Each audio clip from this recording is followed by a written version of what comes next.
तो हेलो दोस्तों, मैं आपका दोस्त मिस सखा बंधु आपके साथ एक बार फिर से ऐड हो चुका हूँ अपने एक और नई लेक्चर में। तो देखिए, आज हमारे इस चैनल देसी टीचर 2.0 पे हमारा ये वैद्युत रसायन का चैप्टर का दूसरा भाग है, जिसे हम आज शुरू करने वाले हैं। आज के लेक्चर में आपको पिछले लेक्चर से और भी ज़्यादा मज़ा आएगा, बहुत ही ज़्यादा। आप सोच भी नहीं सकते, बहुत ही इंटरेस्टिंग लेक्चर होने वाला है। और हम आपको बहुत सी ऐसी चीज़ें बताएंगे जो यूट्यूब पर शायद आपको देखने को ना मिली हों। बहुत सी मज़ेदार नई नई चीज़ें बताने वाले हैं। तो चलिए, और देखिए ये जो ऊपर ये आप देखते रहते हैं कॉपी में क्या लिखा हुआ है। कुछ बच्चे देखते होंगे, कुछ नहीं भी देखते होंगे। तो यदि देखिए, इन्हें देखिए मत। यदि आप मेरे पढ़ाने के अनुसार जैसे जैसे जो लाइन में बता रहा हूँ उसे देखते जाएंगे तो आपको और भी ज़्यादा मज़ा आएगा। यदि आप उसे पहले से ही पढ़ लेंगे वीडियो पॉज करके तो आपको उतना मज़ा नहीं आएगा। तो चलिए अपने इस नए लेक्चर को शुरू करते हैं। So let's watch it. मानक इलेक्ट्रोड विभव से हम शुरू करने वाले हैं। आज हमारे जो टॉपिक होंगे वो होगा मानक इलेक्ट्रोड विभव और इलेक्ट्रोड विभव की चिन्ह परपाटी, यानी कि वो क्या होगा, धनात्मक ऋणात्मक होगा, ऑक्सीकरण अपचयन अभिक्रिया कैसा कैसा, और क्या एनोड क्या कैथोड होगा। आपको बहुत सी परेशानी आती है कि हम कैसे पहचानेंगे कौन सी चीज़ इलेक्ट्रोड है, कौन सी चीज़ कैथोड है और कौन सी चीज़ एनोड है।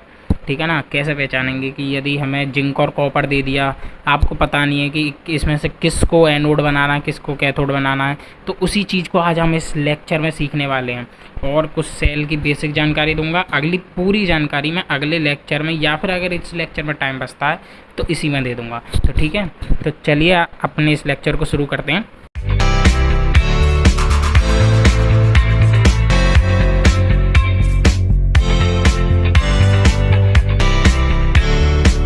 तो हमारा पहला जो टॉपिक है वो है मानक इलेक्ट्रोड विभव, जो मैंने लिख लिया है। ज़्यादा टाइम बर्बाद ना हो इसलिए मैं लिख के रखता हूँ। तो देखिए, इलेक्ट्रोड विभव की जो परिभाषा है, इसका एक सीधा सा ट्रिक है। इलेक्ट्रोड विभव की जो आपने परिभाषा पढ़ी है, क्या पढ़ी है कि जब किसी धातु की छड़ को उसी धातु के लवण के जलीय विलयन में डुबो दिया जाता है तो धातु तथा विलयन के बीच उत्पन्न विभवांतर को क्या कहते हैं, इलेक्ट्रोड विभव कहते हैं। अब देखिए, इसमें एक मानक फिट कर दिया वैज्ञानिकों ने, इसमें एक मानक फिट कर दिया। वो मानक क्या था? वो मानक था कि ताप 25 डिग्री सेल्सियस होना चाहिए। ठीक है, और जो विलयन होना चाहिए वो 1 मोलर सांद्रता का होना चाहिए। कितना? ताप 25 डिग्री सेल्सियस होना चाहिए और विलयन जो 1 मोलर सांद्रता का होना चाहिए। तो ये एक मानक सेट हो गया, एक इकाई सेट हो गई। ठीक है ना।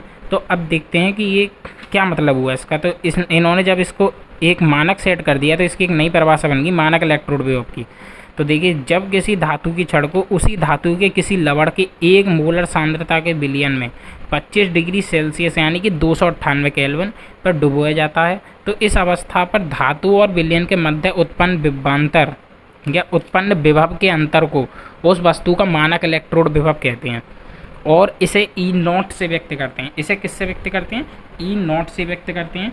और देखिए, अब एक नष्ट समीकरण आती है। तो नष्ट समीकरण ई नॉट और ई के बीच ही संबंध बताती है। किसमें? ई नॉट और ई, जिसमें ई नॉट जो मानक इलेक्ट्रोड विभव है और ई है हमारा इलेक्ट्रोड विभव। ठीक है ना, ये हमने लिख भी दिया है कि मानक इलेक्ट्रोड विभव को ई नॉट से व्यक्त करते हैं। ठीक है ना।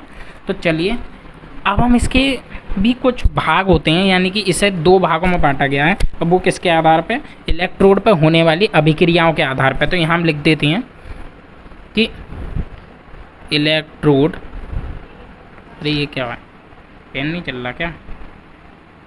ओ ये खाली पेन है, चलो कोई नहीं, पेन ले लेते हैं। तो चलिए, हम अपनी एक और नई पेन ले आए हैं और पेन की कंपनी है विन, जो कि शायद 100 में से 90 बच्चों पे विन की पेन मिल जाती है। आप कौन सी कंपनी का पेन यूज़ करते हैं कमेंट सेक्शन में लिख के हमें ज़रूर बताएं। चलिए, तो इलेक्ट्रोड पर होने वाली अभिक्रियाओं के आधार पर इन्हें 2 भागों में बांटा गया। इलेक्ट्रोड पर होने वाली,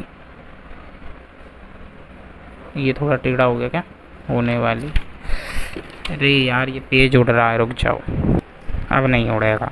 इलेक्ट्रोड पर होने वाली अभिक्रियाओं के आधार पर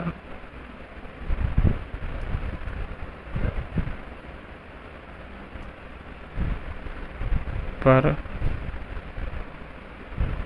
2 भागों में बांटा गया। दो भागों में बांटा गया।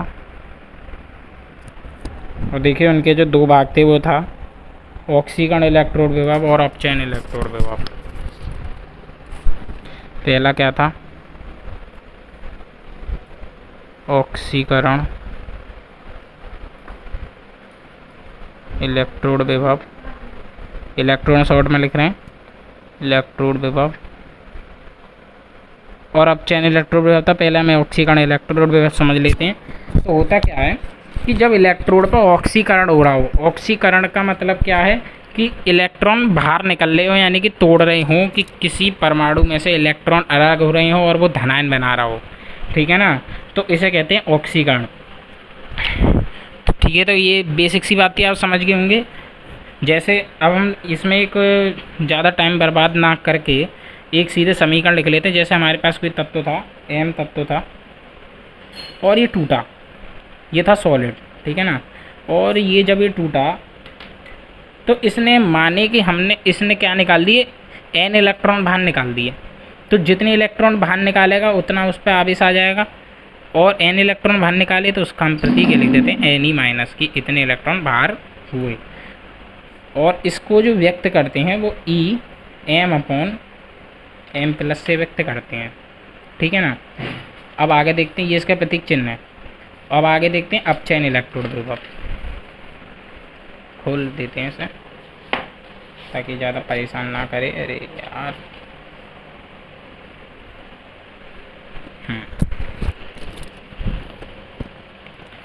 तो अपचयन इलेक्ट्रोड, ये थोड़ा माइक दूर जा रहा, अपचयन इलेक्ट्रोड विभव। अपचयन इलेक्ट्रोड विभव क्या है, जब किसी इलेक्ट्रोड पर अपचयन हो रहा हो, यानी कि परमाणु में इलेक्ट्रॉन जुड़ रहे हों, है ना, तो कैसे होगा, इसकी जैसे समीकरण होती है। अब ये जो हमारा एम एन प्लस बना, अब हमारे पास कोई धनायनिक तत्व से इलेक्ट्रॉन की ज़रूरत है, ठीक है ना, और उसने मानो कि उसे 2 इलेक्ट्रॉन की ज़रूरत थी और 2 इलेक्ट्रॉन उसने कहीं से ले लिए, तो यानी कि उसका क्या हो गया, उसका अपचयन हो गया। तो यही क्रिया यदि इलेक्ट्रोड पर हो रही हो कि कोई धनायनिक पदार्थ जिसे इलेक्ट्रॉन की आवश्यकता है, जिसे एन इलेक्ट्रॉनों की आवश्यकता है, और उसने कहीं से एन इलेक्ट्रॉन ले लिए, इसमें जुड़ गए, तो और ये तत्व एम बन गया, ठीक है ना। और इसे व्यक्त करते हैं ई एम की power N plus upon M. बहुत छोटा सा अंतर है इन दोनों के प्रतीकों में, कि अपचयन में तो ये m की पावर n प्लस ऊपर है और m नीचे है, जबकि ऑक्सीकरण में क्या है कि m ऊपर है और m की पावर n प्लस ऊपर है, ठीक है ना, ये ऑक्सीकरण में है। तो इतना बेसिक सा अंतर था। अब देखते हैं हमारा जो दूसरा टॉपिक आता है आज की वीडियो का, वो है इलेक्ट्रोड विभव की चिन्ह पर पार्टी। लिख देते हैं इलेक्ट्रोड विभव की चिन्ह परिपाटी।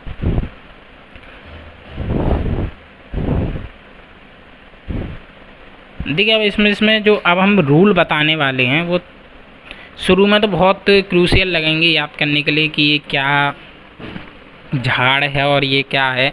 आप बस शुरू से सुनना, जब आप लास्ट में पहुंचेंगे ना तो आपको एक एक चीज़ समझ में आ जाएगी कि मैंने क्या बताया आपको। शुरू में थोड़ा कठिन सा लगेगा कि यार ये पॉइंट कैसे याद होंगे, लेकिन वो याद हो जाएंगे। और ये एक ट्रिक है, ये आपको मैं शॉर्ट में समझाने वाला हूँ पॉइंट बाई पॉइंट कि इस इलेक्ट्रोड विभव की चिन्ह प्रॉपर्टी में वैज्ञानिकों ने हमें क्या निष्कर्ष निकाल के दिया था, ठीक है। तो इसी के रूप में यदि हम अपना पहला पॉइंट देखें तो पहला पॉइंट क्या आता है कि यदि कोई अभिक्रिया साम्य में हो, हम एक साम्य की अभिक्रिया लिख लेते हैं। फर्स्ट पॉइंट के अंदर लिखने वाले हम ये फर्स्ट पॉइंट है हमारा, ये आपको दिख नहीं रहा होगा, वैसे फर्स्ट हमने लिख दिया है।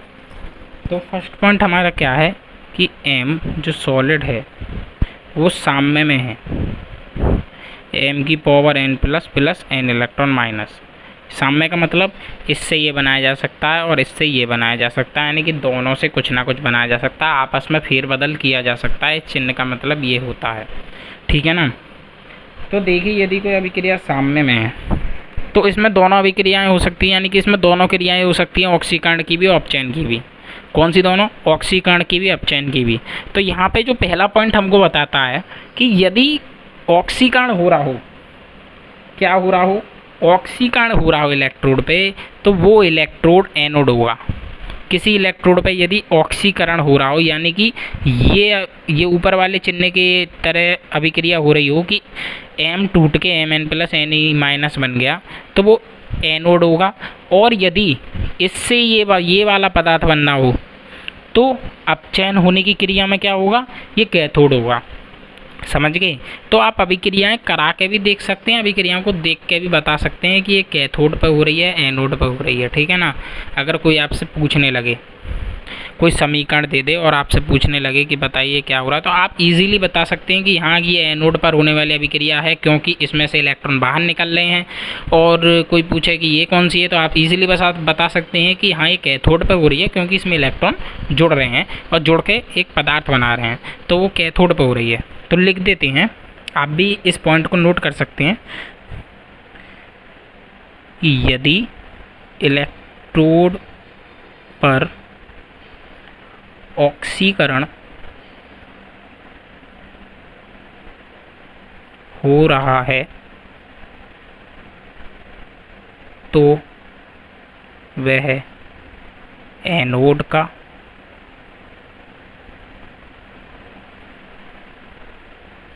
और यदि अपचयन हो रहा है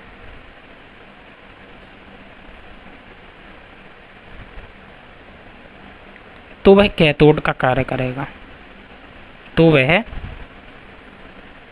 कैथोड का कार्य करेगा। इतनी बात समझ में आई। अब नेक्स्ट पॉइंट देखते हैं। तो नेक्स्ट पॉइंट आता है हमारा मानक इलेक्ट्रोड विभव के आधार पे कैसे बताएंगे। मानक इलेक्ट्रोड विभव के आधार पे आप कैसे बताएंगे?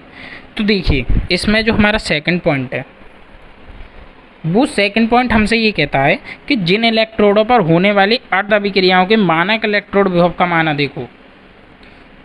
जिन इलेक्ट्रोडों पर होने वाली अभिक्रियाओं के मानक इलेक्ट्रोड विभव का माना देखो, तो उन इलेक्ट्रोडों पर ऑक्सीकरण अभिक्रिया होगी। यानी कि वो इलेक्ट्रोड क्या हो गया, वो इलेक्ट्रोड एनोड बन गया, जहाँ पे मानक इलेक्ट्रोड विभव का मान अधिक है यहाँ। ठीक है ना? तो इस तरीके से समझ लो कि ये हमने माना कि कोई इलेक्ट्रोड माना, शॉर्टली मैं आपको समझा देता हूँ, बाकी भाषा आप खुद बना सकते हैं, जो मैंने बोला आप वही लिखिए। आइए, माना कोई इलेक्ट्रोड आ गया ए है। अब इस ए पे क्या है कि यदि ए पर मानक इलेक्ट्रोड विभव अधिक है तो ऑक्सीकरण के कारण वह एनोड, और यदि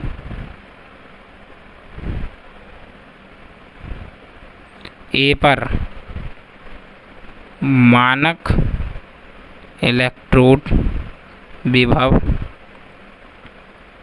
कम है तो अपचयन के कारण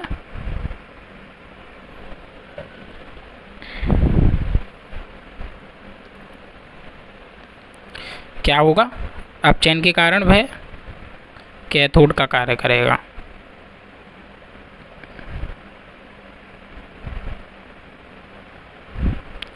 ये दो पॉइंट हमने बता दिए, एनोड कैथोड कैसे पहचानेंगे, और उम्मीद है कि आपको कठिन भी नहीं लग रहे होंगे, आपको सीधे सीधे याद हो रहे होंगे। ये बहुत इजी पॉइंट है। ठीक है ना? और इसमें यही आता है इलेक्ट्रोड विभव के चिन्ह पर पार्टी में। अब देखिए कि इनसे इसमें एक आपको मैं बहुत ही मज़ेदार लाइन बताने वाला हूँ। कोई भी पूछे या आप किसी स्टूडेंट से पूछ सकते हैं और आप उसको भी मतलब शॉक कर सकते हैं कि यदि उसने नहीं पढ़ा होगा तो, यदि पढ़ रखा होगा तो वो आपकी भी क्लास ले सकता है। ठीक है ना? तो देखिए कैसे शॉक करेंगे आप उसको। हमको ये बात बताई थी IUPAC 1957 में एक आधुनिक पद्धति एक लॉन्च हुई थी IUPAC की तरफ से, उसमें ये बात कही गई थी कि अपचयन व ऑक्सीकरण इलेक्ट्रोड विभव के जो मान होते हैं उनके केवल चिन्ह अलग होते हैं, उनके मान अलग नहीं होते। यानी कि अपचयन और ऑक्सीकरण इलेक्ट्रोड विभव के मान तो समान होंगे लेकिन उनके चिन्ह अलग होंगे। अब वो कैसे होंगे? वो चिन्ह ऐसे अलग होंगे कि अपचयन जो, अब आपको एक बेसिक सी बात याद रखनी है कि अपचयन में जो चिन्ह आता है, यदि हम गलत भूल गए, मानक अपचयन विभव का जो चिन्ह होता, मानक अपचयन विभव जो व्यक्त किया जाता है वो पॉजिटिव में व्यक्त किया जाता है। पॉजिटिव में क्यों व्यक्त किया जाता है? क्योंकि उसमें इलेक्ट्रॉन जुड़ रहे हैं, ठीक है ना। और मानक, आपको कहीं भी डाउट नहीं होने दूंगा, सब चीज़ क्लियर करूंगा कि क्यों हो रहा है। मानक ऑक्सीकरण विभव नेगेटिव होगा क्योंकि इलेक्ट्रॉन निकल रहे हैं। और जैसे कि हम एक उदाहरण ले लेते हैं, तो आपने देखा होगा कि यदि आप गूगल पे भी सर्च करेंगे तो आप देखेंगे कि कॉपर का जो अपचयन विभव होता है मानक, यदि हम लें उदाहरण में कॉपर लें, तो कॉपर का मानक अपचयन विभव और ऑक्सीकरण विभव कितना होता? मानक अपचयन विभव कितना होता है? माइनस का अपचयन प्लस होगा तो प्लस का 0.34, और इसका जो मानक ऑक्सीकरण विभव होता है वो कितना हो जाएगा? ऊपर के जो ऊपर लिखा हुआ है उसके अनुसार माइनस का 0.34। यानी कि सबका इसी तरीके से व्यक्त किया जाता, माइनस प्लस में। ये चिन्ह प्रॉपर्टी ने हमको बताया था। अब यदि हम एक नेक्स्ट चीज़ लें तो हम उसमें आपको एक और तीसरी डेफिनेशन बताएंगे एनोड कैथोड पहचानने की। और नए टॉपिक को समझाने से पहले मैं एक बात और क्लियर कर दूं कि इन दोनों में से यदि आप किसी एक का मान निकालेंगे, ये चीज़ ज़्यादा इम्पोर्टेंट है समझने के लिए अगले टॉपिक को। इन दोनों में से यदि आप किसी एक चीज़ का मान निकालते हैं तो आपको इलेक्ट्रोड विभव का मान मिल जाएगा, क्योंकि हमने ये इलेक्ट्रोड विभव के मान से ही तो निकाला। कॉपर का इलेक्ट्रोड विभव का मान होता है 0.34, कोई प्लस माइनस का चिन्ह नहीं होता। प्लस माइनस का चिन्ह तो तब व्यक्त किया जाता है जब अपचयन विभव या ऑक्सीकरण विभव पूछ रहा हो मानक रूप में, ठीक है ना। वरना इसका इलेक्ट्रोड विभव क्या होगा? इसका इलेक्ट्रोड विभव तो 0.34 ही होगा। यानी कि यदि हम इन दोनों में से कोई एक चीज़ निकाल लें तो हमको पता चल जाएगा कि इसका इलेक्ट्रोड विभव कितना है, ठीक है ना। जैसे हम जिंक का लें तो जिंक का इलेक्ट्रोड विभव होता है 0.76 वोल्ट। कितना होता है? 0.76 वोल्ट। यदि आप उसका अपचयन विभव निकालेंगे तो आपका आएगा प्लस का 0.76, और यदि आप उसका ऑक्सीकरण विभव निकालेंगे तो आएगा माइनस का 0.76। यानी कि हम इलेक्ट्रोड विभव के आधार पर ही इन दोनों को ज्ञात करते हैं। ये समझ लो कि इलेक्ट्रोड विभव जो है वो इनका कैलकुलेटर है जो मान निकाल कर देता है, और ये दोनों जो हैं वो देखने वाले हैं जो अपना चिन्ह व्यक्त कर लेते हैं। यानी कि जैसे इसने कोई डिश बनाई, इसने डिश बना के ये दो बच्चों में बांट दी, तो ये तो हरी चटनी डाल देता है और ये मीठी चटनी यानी कि सॉस डाल देता है। एक तरीके से ये समझ सकते हैं आप, ठीक है ना। तो देखते हैं, तो हमारा इसी बात को ध्यान रखते हुए हमारा अगला निष्कर्ष है कि इनके जो ये जो E0 के मान हैं, ये दोनों E0 के मान होंगे क्योंकि इलेक्ट्रोड, ये मानक इलेक्ट्रोड विभव है, ठीक है ना।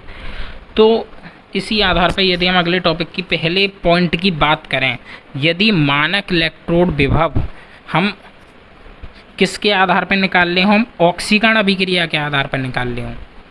हमने अपचयन विभव के आधार पर नहीं निकाला, हमने इसका ऑक्सीकरण विभव निकाला और उससे हमने पता लगा दिया। जैसे कॉपर का हमने ऑक्सीकरण विभव निकाला, मानक ऑक्सीकरण विभव माइनस का 0.34, उसे निकाल के यदि हम बताते हैं कि इसका इलेक्ट्रोड विभव भाई 0.34 होगा। ये ध्यान से समझने वाली बात है। हमने ऑक्सीकरण विभव के आधार पे इलेक्ट्रोड विभव निकाल रहे हैं, तो क्या होगा? उस अवस्था में इलेक्ट्रोड विभव, मानक इलेक्ट्रोड विभव का धनात्मक मान जितना ज़्यादा होगा वह उतना ही अधिक हाई क्वालिटी का होगा, और उसका ऋणात्मक मान जितना ज़्यादा होगा वह उतना ही अधिक लो क्वालिटी का होगा।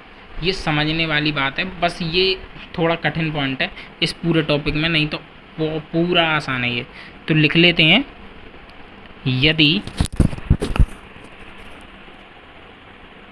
मानक इलेक्ट्रोड विभवों का निर्धारण ऑक्सीकरण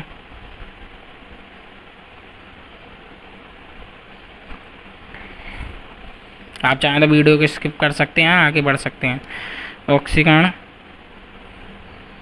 अभिक्रिया के आधार पर किया गया है तो मानक इलेक्ट्रोड विभव का धनात्मक मान जितना अधिक होगा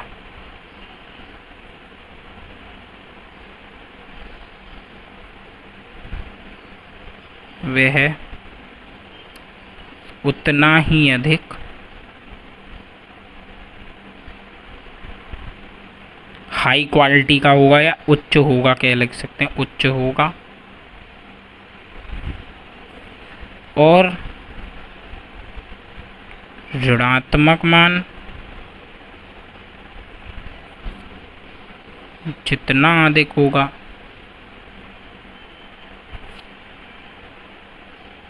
वह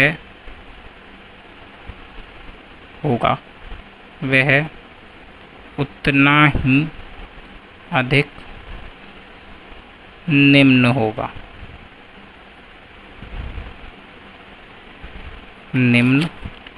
होगा। कैसे? हम जिंक और कॉपर का उदाहरण ले लेते हैं।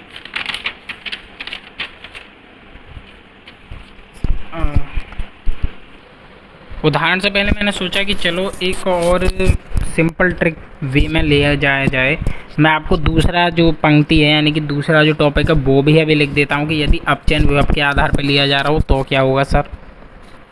तो यदि हम इसके उदाहरण में एक साथ लिख दूंगा तो आपको और ज़्यादा आसानी होगी जो चीज़ मैं समझाने वाला हूँ।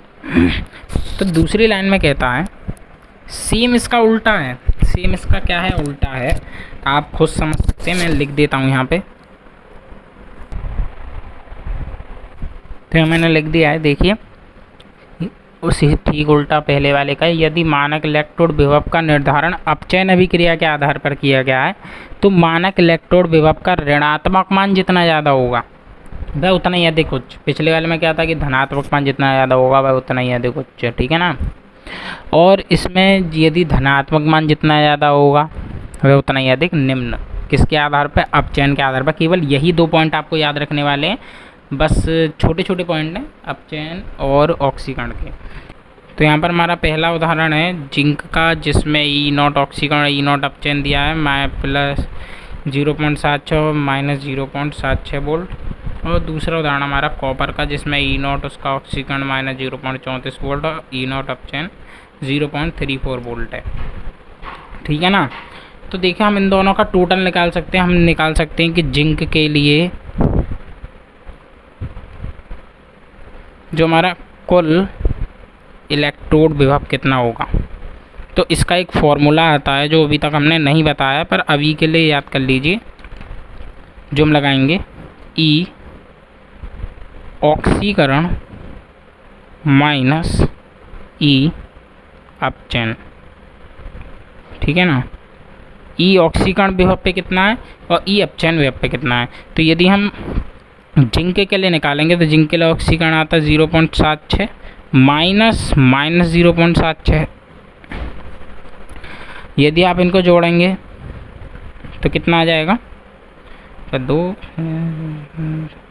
ये आ गया 1.52 वोल्ट, ठीक है। ये आ गया हमारा जिंक के लिए टोटल। और यदि हम आप कॉपर के लिए निकालें ये यहीं पे एक समझने वाली बात है बस। कॉपर के लिए कुल इलेक्ट्रोड विभव, कॉपर का ऑक्सीकरण -0.34 और कॉपर का अपचयन यानी कि -0.34 वोल्ट, वो माइनस प्लस माइनस हो जाएगा। और यहाँ जो कितना आ गया 0.68, वो भी माइनस का। तो अब देखिए हमारी थ्योरी क्या कहती है। हमारी थ्योरी ये कहती है जो सेल बनाए जाते हैं उसमें पहचाना जाता है एनोड कैथोड। तो इस थ्योरी के आधार पर ये है कि जिस जिस पदार्थ का यानी कि जिस इलेक्ट्रोड का मानक जिस इलेक्ट्रोड का इलेक्ट्रोड विभव अधिकतम होगा वो ऑक्सीकरण अभिक्रिया करेगा। वो कौन सी अभिक्रिया करेगा? ऑक्सीकरण अभिक्रिया करेगा, या फिर हम कह सकते हैं कि उस इलेक्ट्रोड पर ऑक्सीकरण अभिक्रिया होगी। और जिसका कुल इलेक्ट्रोड विभव निम्नतम होगा, कुल इलेक्ट्रोड विभव निम्नतम होगा, वो करेगा अपचयन अभिक्रिया। क्या करेगा? अपचयन अभिक्रिया। और यदि अपचयन करेगा तो वो कैथोड पर रहेगा, और जो ऑक्सीकरण करेगा वो एनोड पर रहेगा। यही समझने वाली बात है। जिंक देखिए, इसके लिए कुल इलेक्ट्रोड विभव अधिकतम क्या है, जोड़ने पे 1.52, इन दोनों में कंपेयर कर रहे हैं तो इसका अधिकतम है। और न्यूनतम किसका? कॉपर का -0.68, यानी कि ये जो है ये एनोड का काम करेगा अधिकतम वाला, और न्यूनतम वाला कैथोड का काम करेगा। यानी कि हम निष्कर्ष निकाल सकते हैं अतः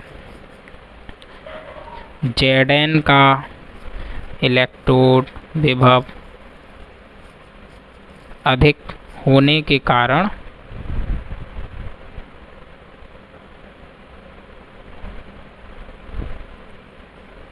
यह एनोड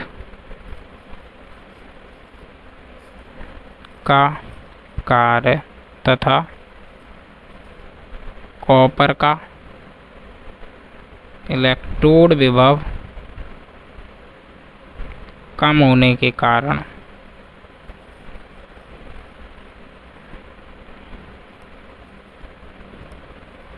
यह कैथोड का कार्य करेगा, कैथोड का कार्य करेगा।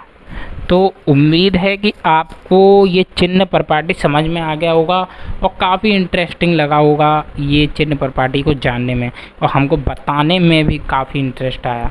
तो चलिए अब हम आपको बताने वाले थे सेल के बारे में थोड़ी बेसिक जानकारी। तो आज हम केवल बेसिक बताएंगे, कुछ उसके बारे में ज़्यादा कुछ लिखवाएंगे नहीं। अगले टॉपिक में हम सेल शुरू कर देंगे, सेल कराएंगे, और आपका वैद्युत रासायनिक सेल कराएंगे, वैद्युत अपघटनी सेल कराएंगे, वैद्युत रासायनिक यानी गैल्वेनी सेल और वोल्टेज सेल, जो तो हमारे दो वैज्ञानिक थे, मार्के गैल्वेनी शायद कुछ ऐसी नाम था, और एक था वोल्टा नाम था एक वैज्ञानिक का, पूरा नाम हमें ध्यान नहीं है।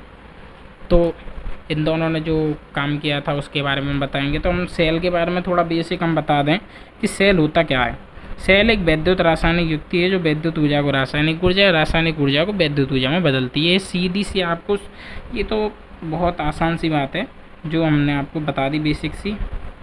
और इसके बारे में यदि हम आपको और बताया जाए तो सेल एक मतलब ऐसी रासायनिक साधन है जो मतलब क्या कहें, जिसमें ऐसी बहुत सी रासायनिक अभिक्रिया होती है जिससे इलेक्ट्रॉन उत्पन्न होते हैं, और इलेक्ट्रॉन उत्पन्न होते हैं यानी कि बिजली बनती है।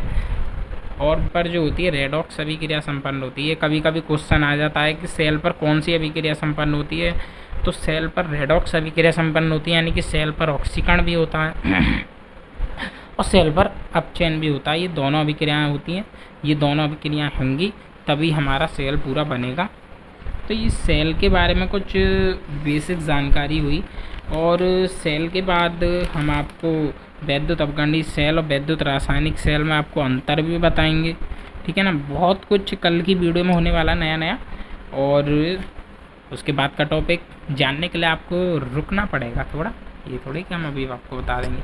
तो चलिए आज के लिए केवल इतना ही। यदि आपको वीडियो अच्छी लगी हो तो इस वीडियो को लाइक करें और अपने दोस्तों के साथ शेयर करें, और सब्सक्राइब का मन तो कर दें, हम इतना ज़्यादा कहेंगे नहीं, ठीक है ना। और चलिए तो हम आपसे इस टाइम विदा लिखते हैं। Thanks for watching. जय हिंद, जय भारत।